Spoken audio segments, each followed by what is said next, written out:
Hey everybody, thank you for listening to Filling in the Gaps. Be sure to check us out on our social media pages at Filling in the Gaps. From there you can get updates on show releases and anything special we may be doing. Sit back and enjoy the show. Should be a lot of fun.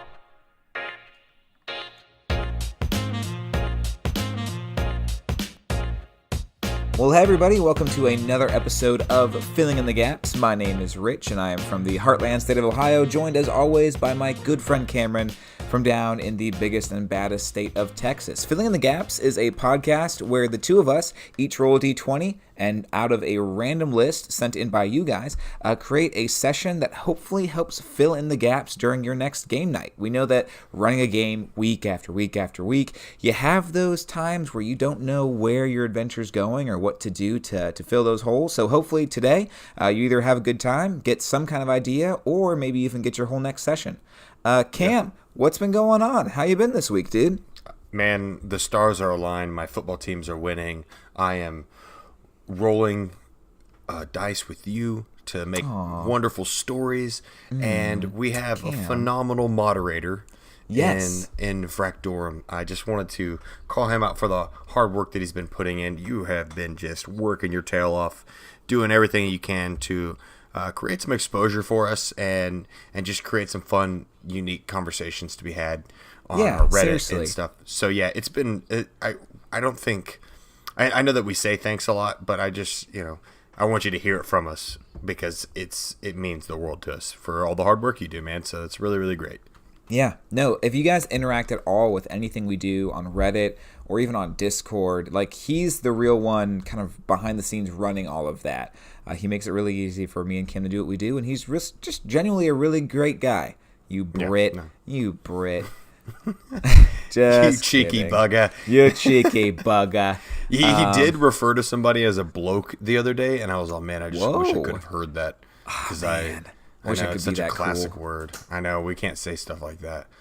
I don't know why. But thanks, you know what we can do that is pretty cool? Oh. Shall we roll? Let's do it! For those of you guys who might be new to Filling in the Gaps, what we are about to do is Cam is going to be rolling for our themes, I'm going to be rolling for our scenarios, and we will mash those two things together into really what we'll be talking about over the next 45 minutes. We have no idea what these things are going to be, but hopefully it's going to be something good. Cam, what color dice are you rolling today? I have sort of like it's slightly transparent. It's a blue dice, but you can hold it up to the light, and it's really pretty, and it's a nice color, so I enjoy it. I'm also rolling a blue dice. Mine's more solid. It's got some white speckles to it, and to start some controversy, it's a magic life counter dice. I've heard some people say you can't use those because they're not random enough, but I feel like it's random enough. So let's go ahead. Oh, it's the one that counts from 1 all the way up to 20? Yeah, like in a line. Yeah.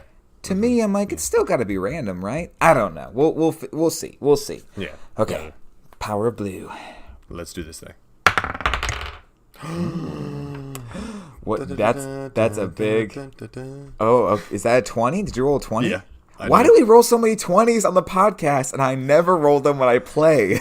I don't know. Why? Man. Okay, well, I rolled a 17 and you rolled a 20. So while you figure out what those are, let me actually tell you what these rolls are brought to us by. So if you guys have listened to the podcast at all, you know that we have a sponsor in Libris Arcana Dice. They've been with us for 10 plus episodes, probably even more than that, and we love these guys. We are one of their few people who they let continue to give them shout outs and sponsor, so we really appreciate them helping us out. Now here's the thing, if you love dice, you're gonna love Libris Arcana Dice. So what they do is you essentially make monthly subscriptions. You can either pay every month to get a random set of dice sent to you every month, or you can pay every 3 months to get 3 sets of dice sent to you. And if you use our promo code FITG, you will get 15% off your first order. So, best thing to do is to place an order for 3 sets of dice and get that 15% off discount your first order, and then boom, you've got 3 random sets sent to you. And we will be doing a giveaway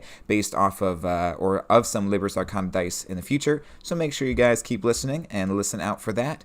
But Cam, I've given you plenty of time. What is our episode about today, and who is it brought to us by? Who suggested it? Was the theme was brought to us by Joel, and that was the prison So our theme is set in a prison today, which is Okay. interesting. And the second one, the scenario, is Trial of the Gods, brought to us by Molly and Ben. So thank Awesome. you guys for recommending those ideas. Let's see what happens. Hey, Rich, what's the first thing that comes to your mind when you think about these two things? Oh man. Okay, so for me, I mean, with the whole Civil War, Avengers, Thanos thing that's been happening, I know I just took 3 movies that are in the same series, but not in the same order at all, and referenced them. But with everything going on with Thanos right now, I mean, I know that he's, this bad guy, but let's be honest, he's got some pretty, at least, demigod level powers, but I would even put him on like god level powers. And here is this god who steps into the world because he wants to make the changes that he wants to make, and just begins, snapping his fingers and ending people's lives. To me, I feel like there's got to be something we can use along that lines, especially with prison. Like, this is a god who maybe for some reason one day just snaps and decides that, hey, this is the way things are going to be. I'm going to put these people and lock them up like this, and because of that, we have this kind of trial of the gods thing where he has to your party maybe has to break out of this celestial prison. I mean, one thing I even think of specifically, and I know we've done this before, is there could be something with Modrons. If we want to do something, Primus is always very lawful, and he seems like the one who would use prison, but we've used him before. What else can we think of? What do you think of? Well, I think I'm thinking from the perspective of the prison. I like the idea that you're sort of approaching it with how it's like a celestial prison. My biggest question is why is it that he wants to put your players in there? And so as I'm like sort of just bouncing this around in my head, is it that he's essentially removing the people that are capable of keeping him from sort of doing what he wants to do? Is it like what Thanos is trying to do, where he removes Avengers essentially? Did I say Revengers or Avengers? I don't know. You said one Avengers. of the two. Yeah. But he's like removing them, trying to take them out of the equation so that he can accomplish his goals. And so it's hard for me to sort of get a grasp on that. But I think that's probably the best way I could take it, is that this guy is essentially trying to eradicate the troubled children in his world so that he can properly, take care of the goal of his, whatever that may be. What if too, and this is kind of taking it maybe in a different spin, along the same lines though. So I'm trying to think of the reason why this god level being would all of a sudden just throw you in jail. What if it's kind of a like a druidic or like a very nature god or an old god type thing? Okay. So you are traveling through this ancient grove or this ancient forest. You don't even know that it's as ancient as it is. But maybe, in your setting, mankind, humankind, elfkind, whatever, has just been stripping away the forest more and more. And here's this old god who people don't even know his name anymore. And this is his grove. There might not even be any sentient creatures besides like Trents or Treants or those tree people. This might Trent the tree ant. Yeah, Trent the tree ant. He's all, hey, what's up, man? He's all, how about an apple or something, man? Yeah, it's me, just Trent come the tree chill ant. out, man. I'll teach you about gravity or something. Man, that was a bad joke. Oh gosh. But you have. Well, I get it. I get what you're going with it because it's the Isaac Newton apple falls in the tree. Yeah. But you just have this old funny. god who's like essentially taking revenge on you. Like he's an old god, but he's not a perfect god. Like I think the gods in D&D have this very Greek mythology, Egyptian kind of imperfectness to them. Like they constantly are bickering, and they seem very human. So here's this god who's been kind of shoved into a corner. No one worships him anymore. He's watching as his realm, his portfolio, to use D&D terms, of nature is being constantly whittled away, and he hasn't been able to do anything about it. But now these creatures have stepped into his forest. Maybe the forest is even known for being kind of twisted and evil, and maybe the reason why that is because of this god. I'm reading Lord of the Rings right now, and I'm being reminded of, in the very beginning of the book, the hobbits go into this forest where there's this old willow tree, I think called Old Man Willow, and it just like, the way Tolkien describes it is it sings this song that you hear, but you feel and you feel like you hear it, but you don't quite hear it. It lulls you into sleep, and then it pulls you into the river and drowns you in your sleep, or does stuff like that. We could kind of create this prison scape in this old forest, which could be cool. Right. Yeah, I actually think that it could be. It's sort of like a sprung trap, right? So the players are. I envision this like if I'm looking at the forest top down, it's circular. And it's like almost like they found the way direct. It's like if it was a collapsible maze, and so it's like a flat plane that you walk across in the forest, say for example, and then once you get to the middle, the maze essentially rises, and the maze is represented in this case by the twisting woods of the forest, and so your players have to then make decisions. So it creates good storytelling elements for you as a DM. It creates good progression feelings for you as your players. Your players get a chance to feel like they're moving at a rather direct but chosen pace. And so it's like I think that would be I think if we lean into the nature side of things, I actually think that's the best way to go. Especially if it's a forgotten god. I think that's one of the best ways to do it. And this is his trial, which it's probably killed a bunch of people, and so no one's ever been able to pass it. But this maybe is his way of like, he has something at the end of this that he knows will essentially. Can you eradicate a god? Can like a god be killed in D&D terms? That is a great question with a lot of different people having input. I've heard it said that you can eradicate a god by eliminating all of their worshippers because they like draw power from their worshippers. But I think from most stuff I'm remembering, AJ Prickett on Instagram, the Mighty Glue Stick, does a lot of great talks on like the deities of D&D and how they function. But one of the ways that he explained it that I really like is that if a god dies, their body, their essence still is left in this other plane of existence, and another god or worshippers could technically go there and bring them back to life. Through like some rituals or something. But I agree that I think the nature thing is going to make this prison so cool. Because it's not just going to be your traditional like, oh, here I am. It's a different type of prison though. It's not going to be a prison that's, I mean, maybe it's populated. Maybe there are like, you find a few like traveling merchants. You find a few like another adventuring party, and they've just been there for so long that they've kind of like given up all hope of escaping. And maybe that's where this trial comes in, is that like they've all failed, or there's a optional trial, but most people just know it's this god's way of just killing people. It's not like an overpopulated prison that you probably think of when you think of prison, which at first I think can be very, very cool. But then after a while can turn just into like the same old corridor over and over and over and over again. If you're not careful with it.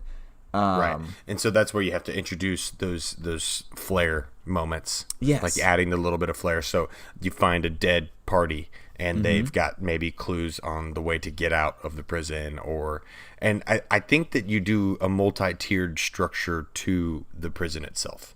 Does that make sense at all? Like where I agree. There's amount of levels that these like a players verticality need to, type thing.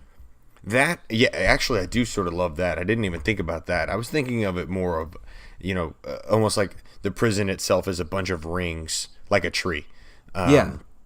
And so maybe the verticality actually does improve upon that, because now you have movement from tree to tree and all that kind of stuff as well. So he essentially is trapping people in here to maybe this is the god's way of trying to get more followers or something like that. I like the way too of it being, let me take that and add a little space to it, and maybe space. Yeah, a little space, old space. Yeah. I rolled. I did a nature check and I rolled and I found some spice. So here you go. Yeah, I rolled 17 actually. So pretty good. So what if it's like this god who's been forgotten for the longest time? What if he is also kind of extracting revenge in what if there's some power that he has that he almost so he captures people, and then through some magical means he can prolong their life.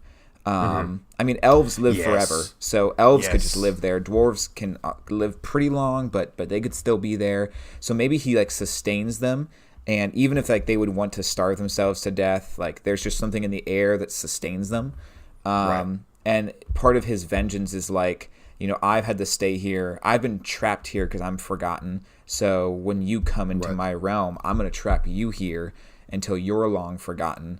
And then maybe that trial thing is more just kind of figuring out.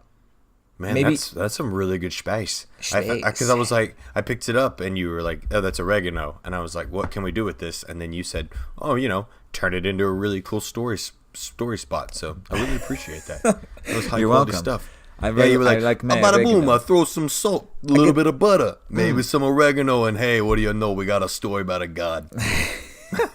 By the way, from I would prefer the god actually to be a woman, only because I like to play in the idea of the Mother Nature type of thing. Ah, yeah. And so this is like a mother that was abandoned by her own children, and this might be playing into tropes and. No, that could be a really cool lot, because that's the thing. It's like sometimes cliches and tropes are too much, but sometimes it's like a familiar thing. It just, I think, especially in D&D, like people try to be original a lot, and that's great. But when you're talking to your players, you know, your players aren't expecting to come here and read a book and be like, just the literary themes of that last session. Let me tell you, were great. Tell me what your characters really felt. Yeah. Would they actually feel that way in that specific moment, though? That's what we need to think about.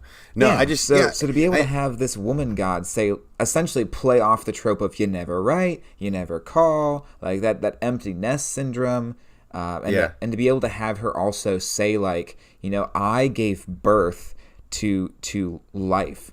Like, I might have not like given birth to your species, but I flourished it and I fed it and I watched it grow and I cared for it, and now I've been trapped here like for centuries upon centuries upon centuries. I love it. That's to me it feels so right to do it that way.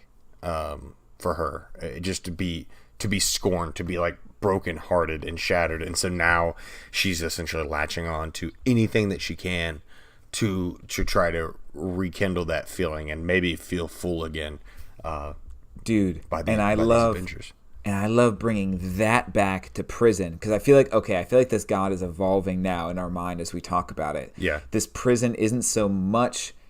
It's slightly, there is an element of malice there, but it's not.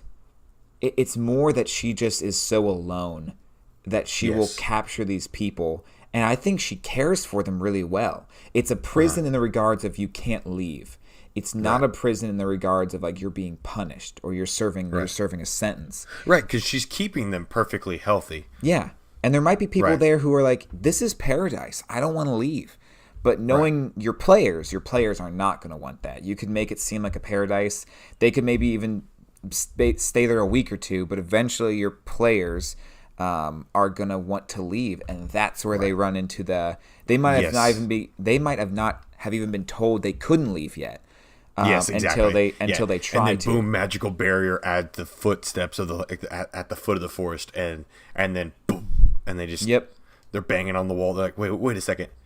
Yeah, that's amazing. Yep, like there's this big open door, and all of a sudden as they go to leave, like there's just like this growing tension of like, but why would you want to go? You've had so much. There's still so much we can talk about and so much I can share. And then they're like, no, we really got to be going. We got stuff we got to do. And she's like, no, I insist. Like, is there something that I haven't done? Like, would you like more of something? There's this growing intensity. And then eventually they just like look to the door, and like these vines just like cover it, and there's this like that thoom sound of like a closing door, and then it just gets like awkwardly quiet, and they're like, hello, are you still hey, is everything okay? And she's just like stone cold silent, and when she eventually does say something, it's just super like bitter and cold, almost as like she's crying, like weeping a little bit, and just like anger. There's just so much anger. She's like, why won't you stay? Like, why won't you just be there? Okay, I love it. So we have a phenomenal big bad now. I'm very happy with her. Big misunderstood, Cam. Come on. Let's be a little She bit is more misunderstood. understanding. Just like Thanos, he's misunderstood as well. Yeah, that's true. Yeah. That's true. Okay, so we're in now, and now what?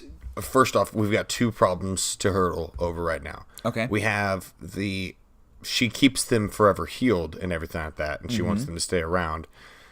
So how do you introduce danger to your players in that moment? And then also, what types of things would you bring about to let them start figuring out ways to get out? Do you weaken her to get out? Do you start to I don't really know. That's the big thing right now. I'm sort of blanking on that. So maybe it's not so much of a maybe it's not so much that like she keeps them like invulnerable. Maybe we just lean more on the fact that she like cares for them really well, so they're really well fed. I think there's got to be a good amount of people here who just like being here, and I think this is where you could throw in some fey creatures too, like you could throw in what's the half goat man plays the flute? Oh yeah, man, what is his name? I can't. Man, I can't remember the name of there's a listener out there right now who's just like literally saying it, and he's just like, "It's this, it's this." Guys, get it together. But they could be there. Some pixies. Oh, dryads, by the way, that's another thing. Yes, dryads could be there for sure. And I think there's just some people too, some elves, maybe some older humans, some dwarves, different. Maybe there's even like a few people of a race you don't even know. And you're like, whoa, what are these people? Yeah, because they've been there for so long that it's like a definite. Oh yeah, I understand that. And they are legitimately just happy to be there. But I think one hook giver you could have is I don't know what kind of creature this would be. So maybe we find it, maybe we make something up ourselves.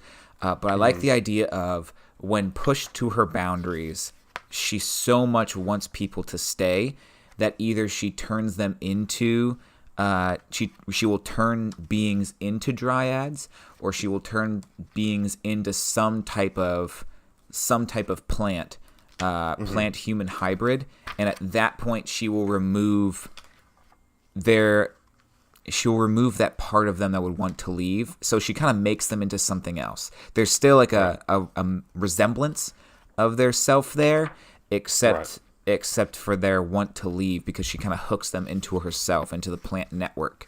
And you could maybe we do something with that with like minocoids, the mushroom people, who I can't say their name. Myconoids, yeah.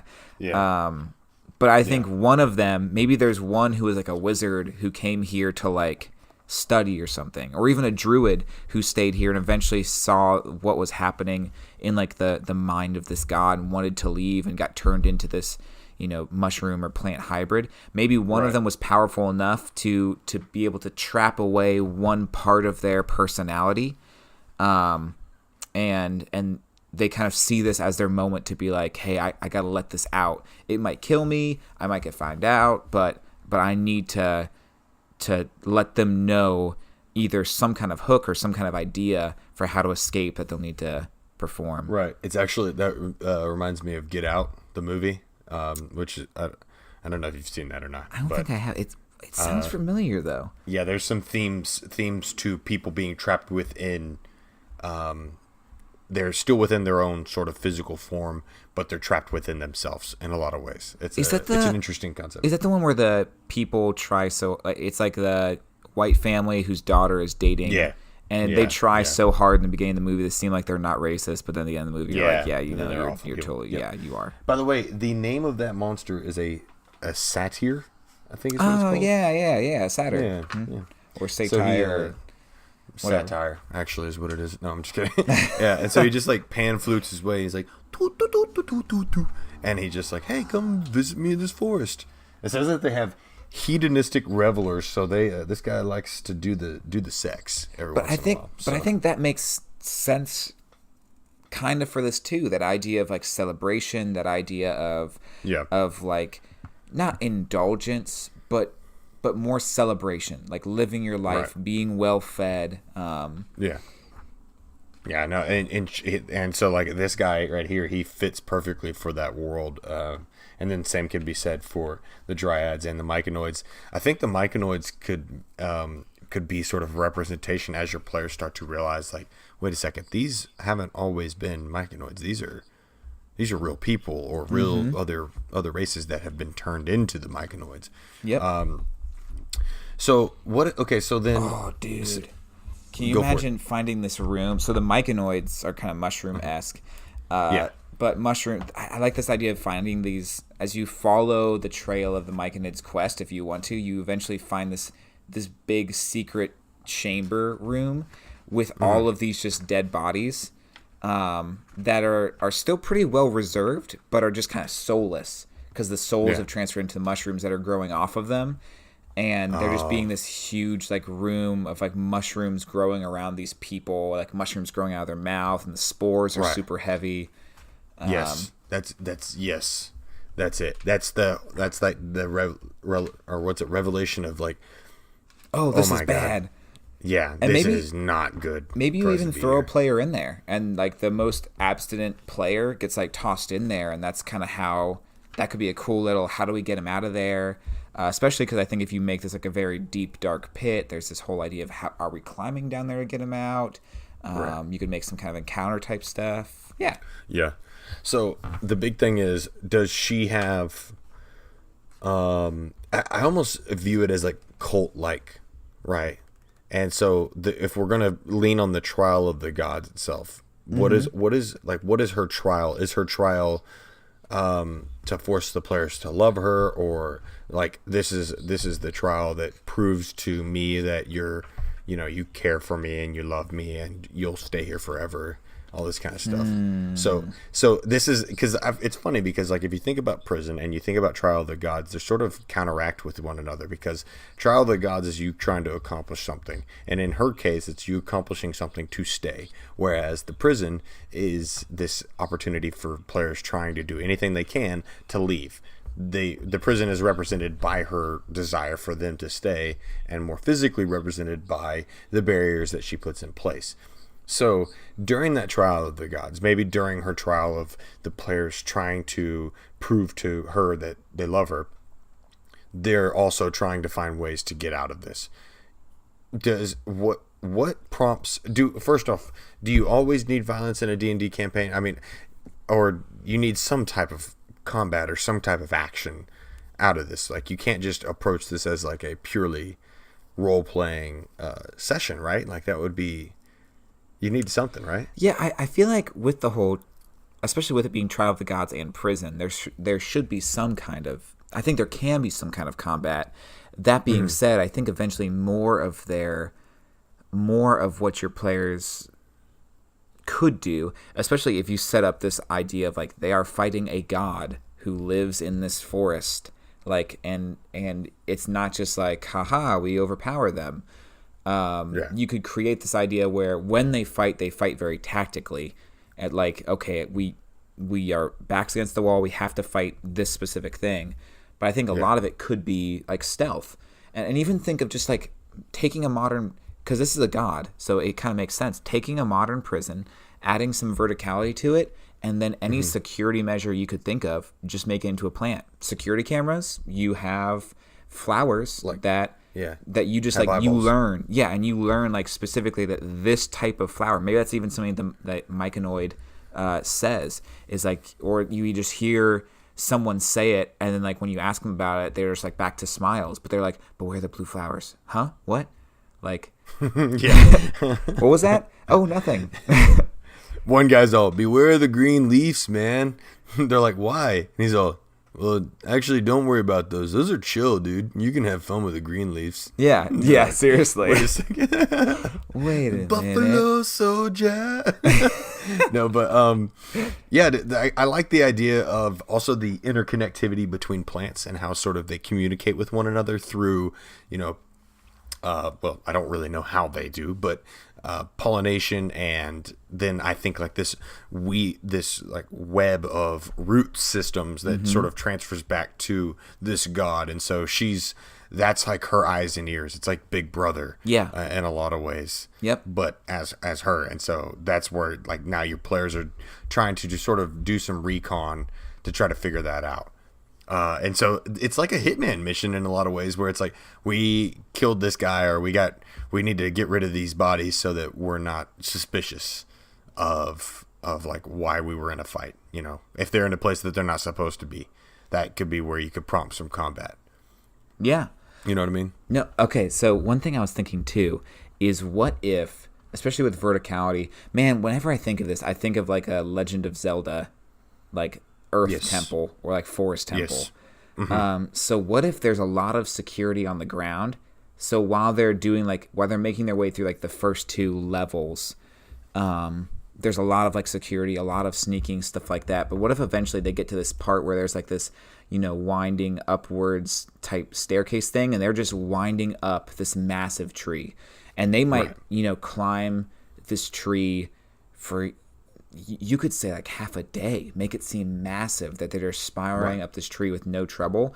And then eventually, because like maybe their escape route is to get so high up in the tree that they can, using some kind of method, either like paraglide or do something to glide outwards over the forest. Like somebody could come to the players and go like, at a specific position of the tree at a certain height, the barrier does no longer exist, but you have to continue to get closer to this god, and you have to put yourself in more danger. And then, but once you reach this point, then you could take these like massive leaves that have turned into paragliders or something like that, and your players could fly away from this zone. I think that'd be pretty amazing for sure. But you continue. I'm sorry I interrupted you. No, that was pretty much it. I was just thinking like that could add some different, like, while you're doing a climbing thing, you could also add some. I think that would be a cool point to add, not a combat that isn't going to be deadly because of the creatures that you're fighting as you're climbing this tree, but more of a combat that is deadly because you are walking a very thin path up along this tree. So there's like wind you have to contend with.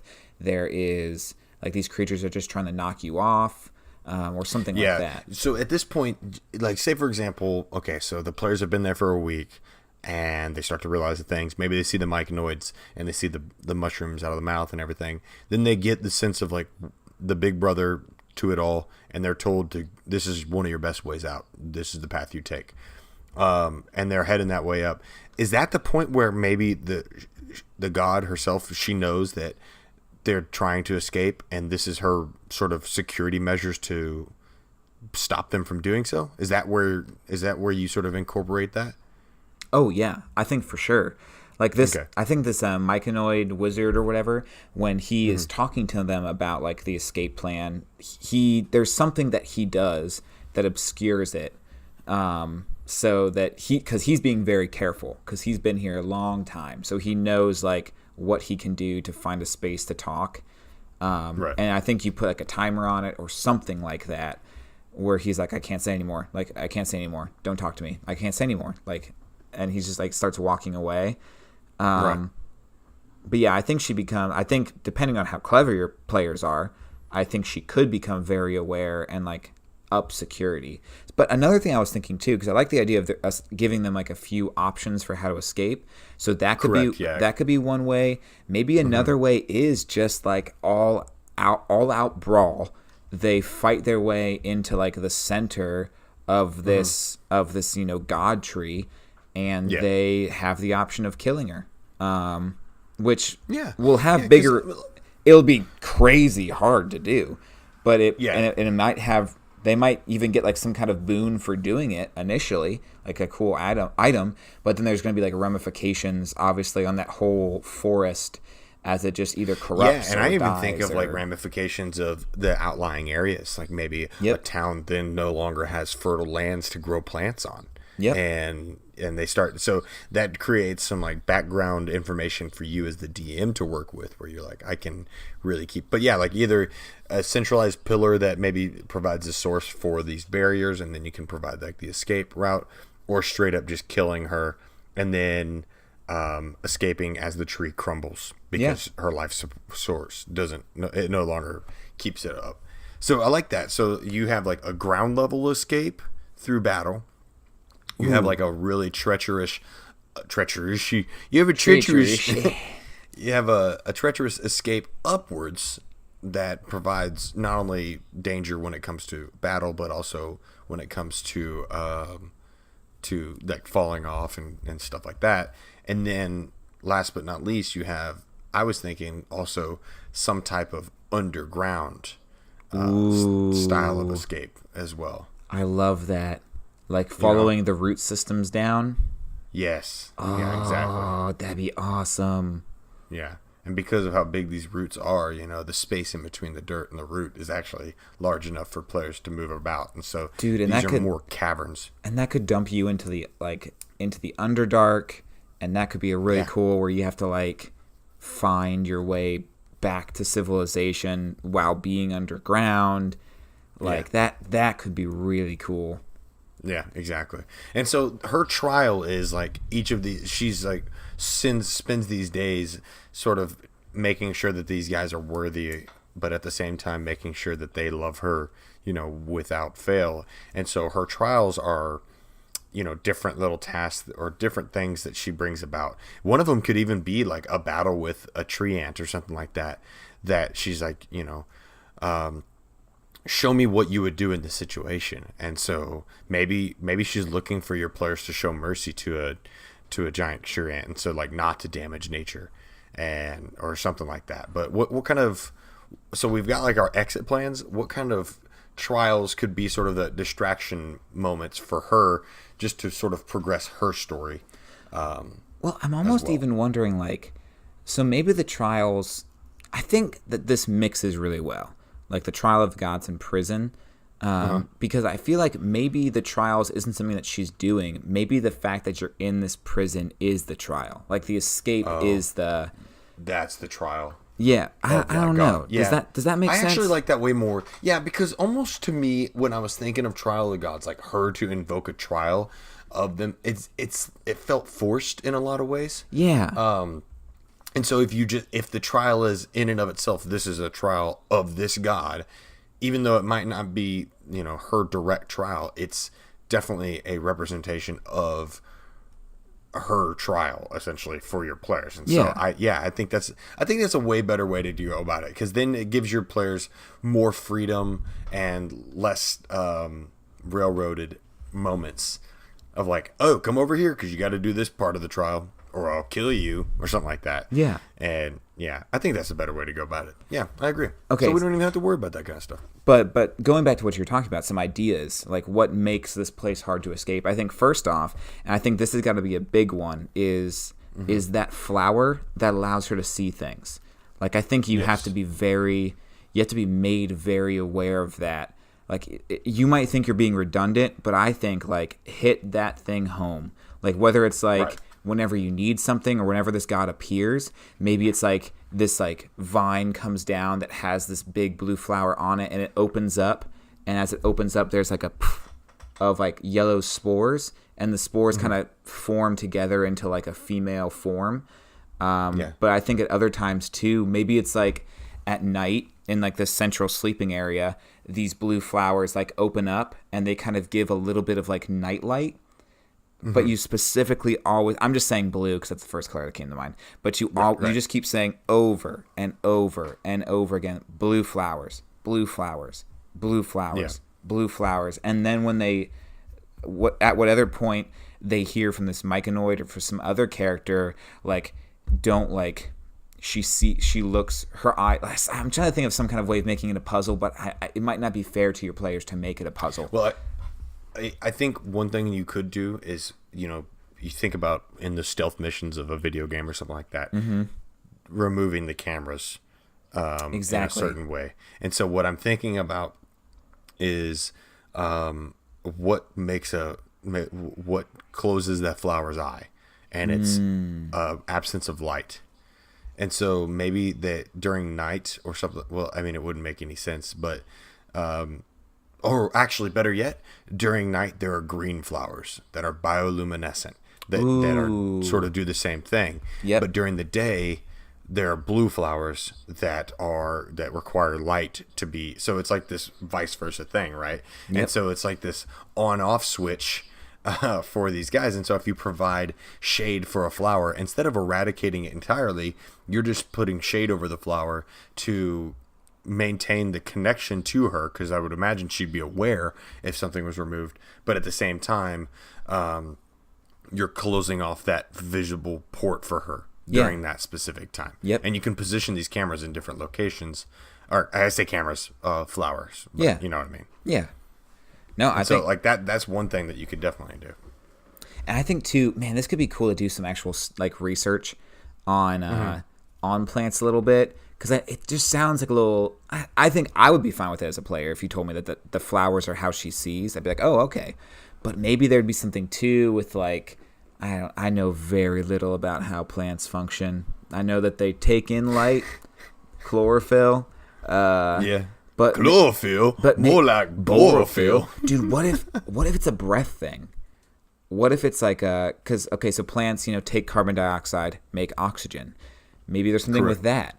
So like the flowers kind of sense carbon dioxide, and use that to kind of create like a 3D like a triangulation. Yeah, it's like sonar for plants. Yes, using carbon dioxide emissions essentially from humans or any kind of carbon-based life form. Yeah, I love that. So there could be, you could do some with like holding your breath for like a crazy long period of time. Or there could be something with like water too, where like if you're underwater, obviously you're not breathing. Or it just creates some more like going that way a little bit more, which I don't know anything about plants, so I'm at my limit.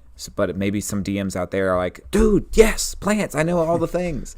Yeah, I know plenty of DMs that know a lot about one specific plant as well. So it is what it exactly. is. Yeah, So I think what else do you think of? like what about like a guard dog to her main chambers, and that guard dog's like a giant piranha plant or something like that. I like that. Yeah. Yeah. Like just like the Super Mario piranha plants. Oh yeah. Petey piranha. Yeah. But I think too, like that's got to be the thing. If you're going with the fight route, like you're gonna have to fight that thing. And a really cool creature that could do that is found on page 127 of Mordenkainen's Tomb of Foes, the Corpse Flower. So it's like it's like a challenge rating 8. It's essentially a flower that has all these corpses inside of it. It's got spider climb, so it can climb up walls. As a bonus action, it can eat a corpse that's inside of it to regain 11 hit points. It's got tentacle attacks, and it can make 3 of them. Yeah. It's got a tentacle attack, and it can make 3 of them. And it can also grab dead corpses and add them to itself. And then it's got Stench of the Dead, which if you fail your saving throw of Constitution, you are incapacitated until the end of turn. So that goes back to the whole this book, man. I gotta buy this book. It's a sweet book. But that goes back to the idea, too, of like, this colored flower, carbon monoxide. Now I'm saying monoxide, too. Carbon dioxide. Like, there's just something in the air. And maybe that's the thing, too, is certain plants. Maybe that could be a trial, too, is there's certain plants set up by corridors that, like, when you go near them, you just, like, as soon as its pollen, like, gets into your system, you just start like your lungs just get like so full, your throat just starts to collapse on itself. And when you back away from them, the air gets fresh again. You can breathe. So it's not like it kills you. It's just like an area of denial thing that you have to figure out how to get past. Yeah, I think that's a really good way to put that. It's like this AoE of death, essentially. I also like the idea of like kind of breaking down the resources for the plant itself. So like constricting its flow of life source, giving things like that could potentially, because like if you take away carbon as they absorb and all that kind of stuff, just like the light scenario, it can cause the plants to start really decaying and falling apart. Another monster that popped up was the shambling mound. I know that we had talked about that before, but that could be sort of another one that you could utilize as well. Now, what do you think about this? As you get to the top of the tower and you've made your way out, is there maybe an ensuing combat of floating spores or like things that are coming by that are trying to attack them on the players while they're flying down from this massive tree? Do you think that would be Ooh, like another coming good way to down. finish out that? Yeah. So And then also what happens if this is just me thinking more, but what happens once the players make it away from this place? Now the secret's out, in other words. So it's like, what now? Well, I guess that could just be a follow-up adventure, but yeah. So Patrick Rothfuss in his book, not The Name of the Wind, but Wise Man's Fear. It's the second book in his series. There's this tree that the main character has to go to the center of, sit at its trunk, and then pick one of his 3 most prized possessions to bring back out from under the tree. The reason that is difficult is because I think the tree is called like the blade tree or something, and it's got these big circular, almost lily pad like leaves that are like razor sharp. So as you've got to like make your way through ninja style, like dodging all these, essentially just blades, like circular saws that are cutting through the air when the wind's blowing. And you've got to make your way there, grab something, get out. I think that could be a cool trial for as you climb higher in the tree. Like maybe the branches or the leaves of this trees have some kind of, or that could just be a cool thing for the center of the tree as well. But I like the idea of this like dexterity based. You make a check and your rogue is feeling like super sweet as he's dodging around, and your fighter, like when he fails, just takes a bunch of like slashing damage. And it kind of creates a cool little scene, a little obstacle. And I think absolutely. too that it's could sort be of like, it's got sort of Indiana Jones-esque feel to it. Yeah, and that could be based off of it might not be leaves that are growing on like off of the tree, because those leaves are probably massive, but maybe there's like a ivy or some kind of vines that are hanging down like from other branches that have those types of leaves to them. Right. And as you start getting close sort to of it, like swaying back and forth or something like that. Yep. I even like the idea of there being this like unnatural wind. Like it wasn't windy until you start getting close to those vines, and then you just feel this like puts chills on the back of your neck breeze that starts blowing through, and you know in that instance like, oh shoot, she knows we're up here too. Yeah, exactly. And so those are those little like moments that you have to deal with. You could do a bunch of different things. You could do constriction with the vines themselves, and they act almost like boa constrictors. And so then your strength-based characters start to shine in these moments. What could you do for like helping sort of like an intelligence-based character? What could you do to help them sort of shine? Like that could I'm thinking be, like if, go ahead. Go ahead. No, you go ahead. Well, I was going to say maybe the intelligence-based character, maybe the Mynocoid. I can never say it right. I'm sorry, Myconoid. everyone. Myconoid. Yeah. Maybe the Michael the Myconoid. Michael the Myconoid. That's how I'm going to remember it now. But maybe it can't talk. So maybe that's the thing, is like they lose the ability to speak. So they almost just take more of like a servitor role. Like they're just kind of walking around, like doing their commands. They can't speak. But this one maybe leads you to this like, to somewhere where this druid or this wizard hid a book he wrote. And maybe he's like so old that the dialect like doesn't make sense. So maybe this is a thing where your wizard, begins to translate this tome or translate this book. And here's the thing too, you are locked in a prison. So I don't think this is a thing where, I think you play that out. Like, obviously don't like play every day as a full day, but give them like a fast forward in time type thing. Where it's time for a montage. Yeah, exactly. And you're like, okay, if you want, like you can certainly decipher this book, but how are you going to find time to get away from everybody for a week? Like, where's your secret spot? Where's your poster you're going to hang over the wall as you dig this hole in it type of effect? And then you kind of fast forward, and you could add some moments too in the fast forward where you show things. Like maybe 3 days go by with nothing happening, but on the 4th day you see this really weird thing happening. Or maybe on the 5th day is when one of your players gets thrown into that myconoid pit or something like that. And your intelligence-based character, maybe in that book, is where you find out about the flowers. That's where you find out about the escape plans. That's where and maybe you find out about the first one, and your players is like, you guys are like, okay, cool, done. We just go up. We go up to the top, and that's how we escape. But maybe through you saying like, okay, like you are third of the way through the book, and that's what you've discovered, but there's still plenty more left on that page. So your players kind of make a decision there, like, is this it, or are we translating more? Yeah, I like that. It gives them something to work on that's out of the norm for the player as well. So I think that's awesome. I think it's a really good beginning, middle, and end. Mm-hmm. You players show up and they're like, "Party time! This is such a great place."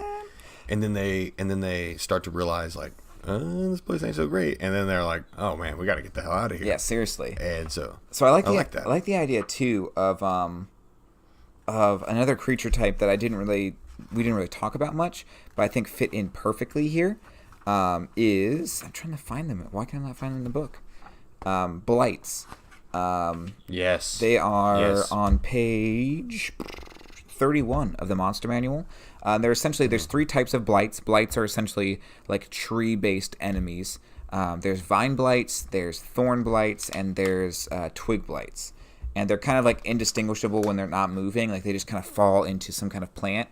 But needle blights are your very long, tall, lanky archers. They shoot thorns. Mm-hmm. Twigs are like your goblin of this faction, and vines are like all about grappling and making it like physical attacks and constricting people. So if you felt like a combat would really help speed things up, have something where these blights come out as like the enforcers, or like kind of like minor enforcers or minor peacekeepers. Right. Like once again, she's not trying to kill you; she's just trying to calm you down. And maybe that's where a needle blight has a variant where it has like sleep potion in it. Yeah, like a sedative or something. Exactly. So like as you're getting hit, you are you're not necessarily taking, I don't know how you work it out, but I mean, sleep, the spell itself says that once you take so much, if the sleep spell is cast and you deal more damage with it than the creature has health, it's not damage that you're taking, but they just fall asleep. So maybe you kind of give all your players 2 health bars. There's the damage they're actually taking, which will heal, but there's also their sleep bar.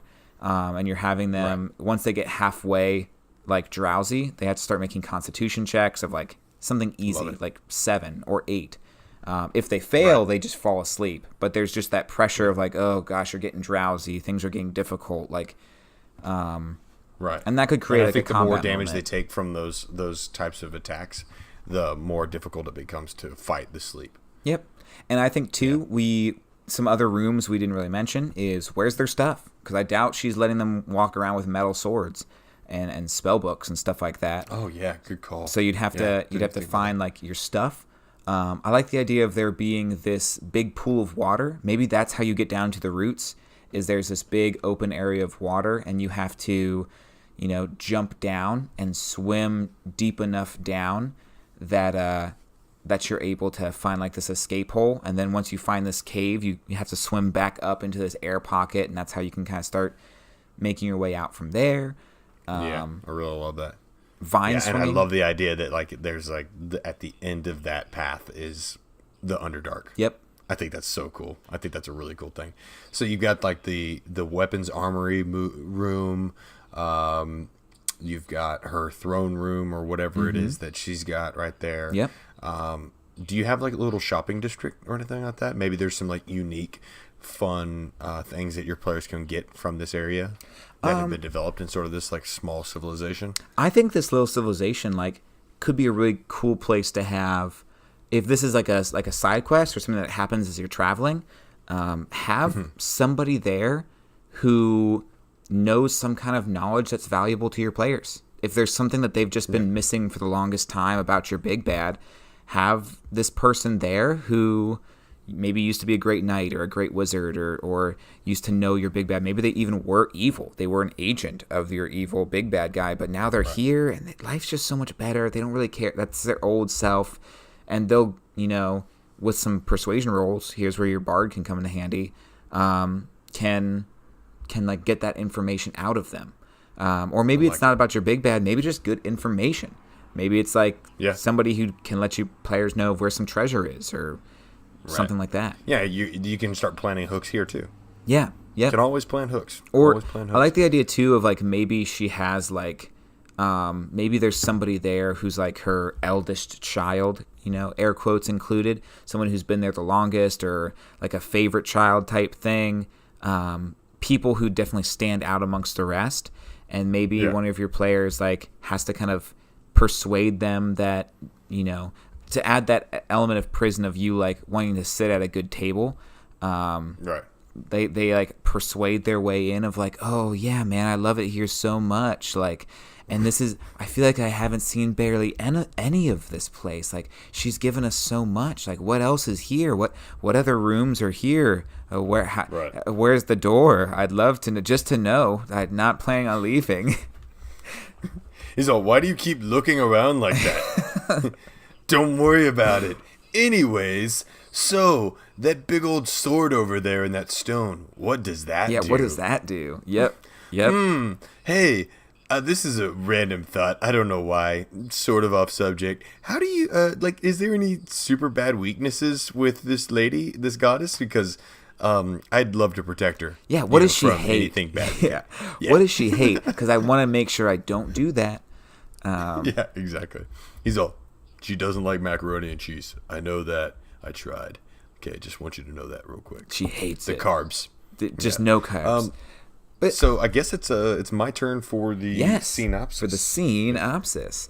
So I'll give you a sec. Do you need a second? Do you want me to do a recap real quick while you think of your synopsis? Yeah, you can do that. Yeah, I always do the summary on my side, so I was like, cool. It's up to you, my friend. So here's our adventure summary for this week's episode. After traveling through a forest. Maybe to get a shortcut, maybe to look for some treasure, maybe you're even looking for an NPC that has gone to this forest and never came out. Your players are trapped by a lovesick goddess, nature goddess who's been long forgotten. As time goes on, she treats your players so well, you might not even think about leaving for a few days.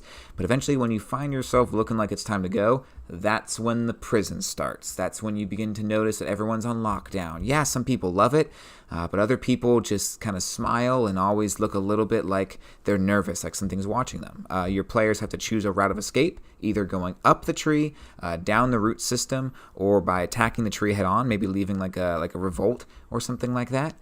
There's different traps we talked about for how you can make that difficult to achieve. And then once they escape, we didn't really get there, but I think the escape is more just that same thing as escaping from prison. Once you escape, you're out. That's the success. The being able to breathe and feel like, oh, we did it. Okay, that was a nightmare. Yeah. Or if it's Shawshank Redemption, you just end up in a pipe filled with poop. That's true. And you just go, yep. Yeah. I changed. I'm a changed man, and I'm covered in poo. Alrighty, I am ready. I know what I'm going to do. All right. I'm actually going to approach it from the moment the players realize that she isn't who she seemed at the beginning. Ooh, I like. Okay. So your players have made it into this magical, wonderful world. Floating pollen floats to the sky. It's sort of like this almost like golden, like little bitty spectrals all over the place. And the world is filled with green, and you see this vibrant, like mass of people and different creatures all sort of communicating with one another. And then you see her, this beautiful, stoic, wooden-faced goddess with green flowing hair, and she looks down and she says, "My children, you have come home, I see." Ooh, I like that. And she shows you the different things and the beauty of this world, and she invites you to stay and enjoy the splendor of it all. And after about a week, you get the itch to continue on adventuring, and as you make your way to the way that you came, you start to hear her gain a little bit of sadness. She's like, well, leaving so soon, I don't see why you would want to do that. I mean, we have everything you could ever want here. You can live forever if you'd like. And your players continue on, and they try to make their way to the door, and they finally go to the door, and they realize that it's sealed shut magically. And try as they might, they can't seem to get through. And they look back to her, and now she has a somber look. She doesn't have that golden glow anymore. Now she has more of a stoic, hardened, wooden look to her whole being, and she looks to your players with raging green eyes and says, "I told you, my children stay home. Something like that. Ooh, I like that. I like it a lot. Especially, I like the idea of her being there too, like her actually being present. Yeah. I think that there's like something interesting to that. She wants that. She wants that quality time. She wants that. Being there. So I really like that a lot. But cool. All right, guys. Thank you so much for turning into another episode. We really appreciate everything that y'all have done. Really like you guys when you come here and listen to. But thanks so much for listening to this episode of Filling the Gaps with all of our nonsense that took place. We can't wait to see you guys in the next one. Make sure you guys follow us on all the social medias. Cam is killing it over on Twitter. I know you guys can go ahead and give us your theme and scenario ideas by what's the hashtag for that, Cam? Hashtag FITG. Nobody's done it yet. Or at least, you know what? I think it's because I haven't actually checked. So maybe there's thousands of them that I just haven't seen. Boom. There you go. Probably. I'm going to go into it with that expectation, though. So. But our Filling in the Gaps Twitter, Cam kills that as well. He posts all the time. Our Instagram is taken off again. We actually brought on someone to do some editing for us. And YouTube will be taken off as well. So you'll be able to catch these episodes on YouTube, get some feedback on Instagram. You can join us on Discord at Filling in the Gaps, Reddit at Filling in the Gaps. And we will see you guys on the next episode. Thanks so much for listening. And we hope that you got some kind of idea that will help you fill in the gaps on your next game night. See you, everybody.